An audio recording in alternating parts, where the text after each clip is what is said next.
ආයිබුවන් ඔයාලා මේ එකතු වෙලා ඉන්නේ ඇග්‍රි වේව් channel එකත් එක්ක. අදත් මම පොඩි වීඩියෝ එකක් ගෙනාවා ඔයාලට වැදගත් පළතුරු වගාව ගැන, ගෙවතු වගේම වාණිජ වගාවේදී වැදගත් වෙන කාරණයක් ගැන කතා කරන්න. ඒක තමයි peer වගාවේදී මුහුණ දෙන ප්‍රධාන ගැටලුවක් වෙන පළතුරු මැස්සාගේ හානිය. මේ පළතුරු මැස්සා මේ peer වගාවේදී ගෙඩි වලට හානි කරාම මොකද වෙන්නේ? මෙන්න මේ වීඩියෝ එකේ දැන් ඔයාලට මේ බලා ගන්න පුළුවන් මේ ගෙඩිවල සිදුරු විදලා තියෙනවා. කළු පාට ඩොට් ඩොට් තියෙනවා බලා ගන්න පුළුවන්.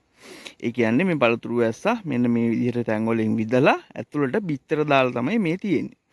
එතකොට මේ ගෙඩි සාමාන්‍යයෙන් අපි කපලා බැලුවොත් එහෙම අපිට බලා ගන්න පුළුවන් හොඳට මිදිච්ච ගෙඩියක නම් පළතුරු මැස්සා මේගේ කීටයෝ ඒ කියන්නේ පණුවෝ මේ ගෙඩිය ඇතුලේ ඉන්නවා. ඊට පස්සේ අපි දැන් මේ ගෙඩි මේ ගහේම මෙන්න මෙහෙමම තියලා තිබ්බොත් අපිට බලා ගන්න පුළුවන් දෙවෙනි අවස්ථාව විදිහට මෙන්න මෙහෙම ගෙඩිය සම්පූර්ණ කුණු වෙලා ගහේදිම එල්ලිලා බිමට හැලිලා යනවා. එතකොට පළතුරු මැස්සා මේ වගේ බිත්තර දාලා මේ පණුවා ඉන්න නිසා මේ ගෙඩි බිමට වැටුනොත් එහෙම ඒකෙන් නැවත පළතුරු මැස්සාගේ ජීවන චක්‍රය සම්පූර්ණ වෙලා සෝඹුල් මැස්සෝ මේ වගාවට නැවත එනවා. එතකොට ආයෙමත් ඔයාලගේ වගාවේ ගෙඩි හැදෙනකොට මෙන්න මේ වගේ පොඩි අවස්ථාවෙදිම ගෙඩි විදලා පළතුරු මැස්සා බිත්තර දානවා. දාලිවල ආපහු මේ ගෙඩිවල වාණිජ වටිනාකමක් වූ ආහාරයට ගත නොහැකි තත්ත්වයටපත් වෙලා ගෙඩි විනාශ වෙලා යනවා. දැන් මේක තමයි ගැටලුව. හැබැයි අපිට දැන් මේකට විසඳුමක් ඕනේ.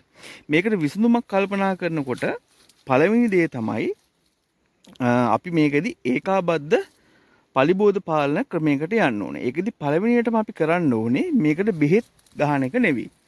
අපි මුලින්ම කරන්න ඕනේ ගෙවතු වගාවක් නම් මේ විදිහට කුණු වෙලා තියෙන ඊට පස්සේ මේ විදිහට රක් වෙලා තියෙන මෙන්න මේ දෙවෙනි අවස්ථාවේ තියෙන ගහේ සියලුම ගෙඩි ටික අපි කපලා එකතු කර ගන්න ඕනේ මල්ලකට. මල්ලකට එකතු කරගෙන මේක අඩි 5ක් 6ක් යටට හොඳට වලලා දාන්න ඕනේ. ඒ වලලා දාලා මුළු ගහම සුද්ධ කරලා අපිට පුළුවන් ඊගාව අවස්ථාවේදී මෙන්න මේ වගේ ගහේ අපිට අලුත්ම හටගන්න ගෙඩි හෝ මේ ඊගාව මුරේදී අපිට පුළුවන් මෙන්න මේ වගේ චූටි ඒ කියන්නේ පොඩි peer ගෙඩි වලට පොඩි ප්‍රතිකර්මයක් යොදන්න මෙන්න මේ පළතුරු මැස්සගේ හානිය වළක්වා ගන්න.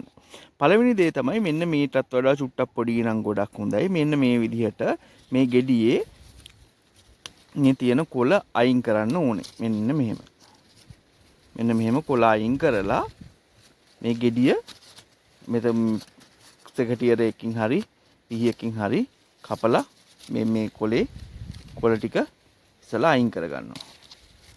අයින් කරගෙන ඉවරලා මෙන්න මේ විදිහට ගෙඩිය බේරගෙන අපිට පුළුවන් මේ ගෙඩිය වටේට තෙල් කඩදාසියක් එහෙම නැත්නම් පත්තර කොලයක් අපිට මෙන්න මේ විදිහට හොඳට ආවරණය වෙන පරිදි උතලා මෙන්න මේ නැට්ට ගාවින් පුළුන් කෑල්ලක් තියලා මේ අපිට පුළුවන් පොඩි නූලකින් ගැට ගහන්න.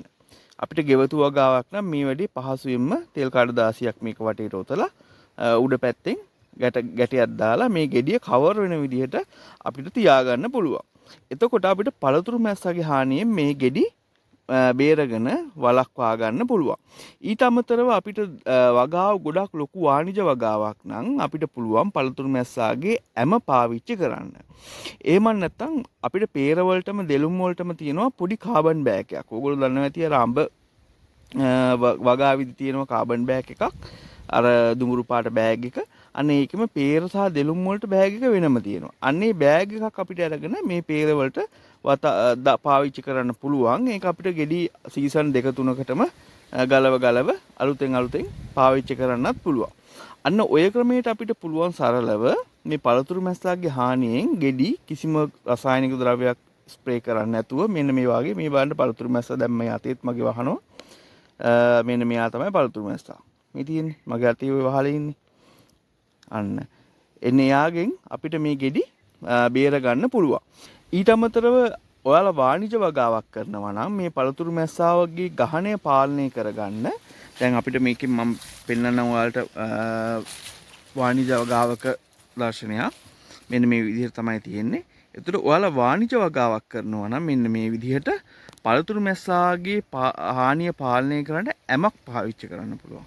ඒ කියන්නේ බෝතලයක පළතුරු මැස්සාගේ හෝමෝන ඇම තියෙනවා. ඒ හෝමෝන එක මේ ගහේ එල්ලලා තැන් කීපයක අපිට පුළුවන් මේ බෝතල් වගේ තියෙන්නේ. අන්නේ ඇම පාවිච්චි කරන්න පුළුවන් මේ පළතුරු මැස්සාගේ හානිය වළක්වා ගන්න. හැබැයි ගෙවතු වගාවේදී අපිට ඒක කරන්න අවශ්‍ය වෙන්නේ අර මං කිව්වා වගේ තෙල් කඩදාසියක් හෝ මෙන්න මේ විදිහට පත්තර කොලයක් දාලා ගැට ගහලා අපිට මේ ගෙඩි ආරක්ෂා කරගන්න පුළුවන්. මං හිතනවා මේ වීඩියෝ එකෙන් ඔයාලා මේ පළතුරු මැස්සාගේ හානිය වළක්වා ගන්න විදිහ සරලව ඉගෙන ගන්න ඇති කියලා. ඔන්න ওই විදිහට පුළුවන් ගුණාත්මයෙන් යුත් හොඳ මෙන්න මේ වගේ පළතුරු මැස්සාගේ හානියක් නොවු මෙන්න මේ වගේ ගෙඩියක් මේ වගේ ගෙවත්තේ පෙර ගහේ හදාගන්න. එහෙම නැත්නම් වාණිජ වගාවේ මෙන්න මේ වගේ ගෙඩියක් හදාගන්න. නමුත් මේ වගේ ගෙඩියක් වඩාත්ම සුදුසු දේ තමයි අර විදියට කවර එකක් දාලා ලස්සනට හදාගන්න එක. මොකද ඒකෙදි අපිට අනිවාර්යයෙන්ම ෂුවර් මේ පළතුරු මැස්සාගේ හානියෙන් තොර ගෙඩියක් තමයි අපිට ගන්න හම් වෙන්නේ කියලා. එහෙනම් බොහොම ස්තුතියි වීඩියෝ එක බලුවට. මම හිතනවා මොන හරි ඔයාලා ඉගෙන ගන්න ඇති කියලා. මම ගිහින් එන්නම්.